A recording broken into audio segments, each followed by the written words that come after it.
So it's been another big day in Brussels as the European Commission published their 2020 work programme, and at de Havilland we've been closely monitoring everything that's come out in the document. And from an overall perspective, it's been interesting to see how the President, Ursula von der Leyen, has taken a one in, one out approach. No new regulation until regulation comes out, or at least in principle. But from an energy and infrastructure portfolio side of things, there have been some hugely interesting developments and further details on the timescales of some very crucial files.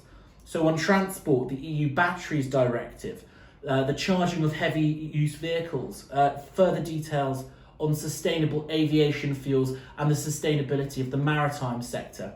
And again, on the energy side of things, a revision of the Trans-European Energy Network. So a lot more detail has been given to public affairs professionals in regards to these big ticket items that will have huge influence over the transport, energy and infrastructure sector in the future.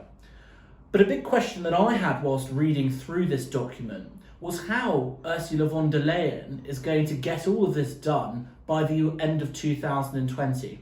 A lot of these items, again, saying that they're going to go through in Q3 and Q4. So I suspect some of it will have to run through into 2021.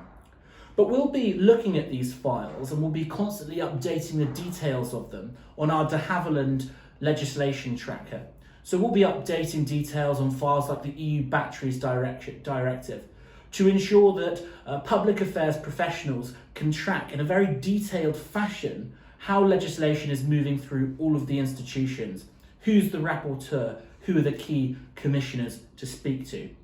So that's something we'll be very closely monitoring here at de Havilland, and we look forward to a great 2020.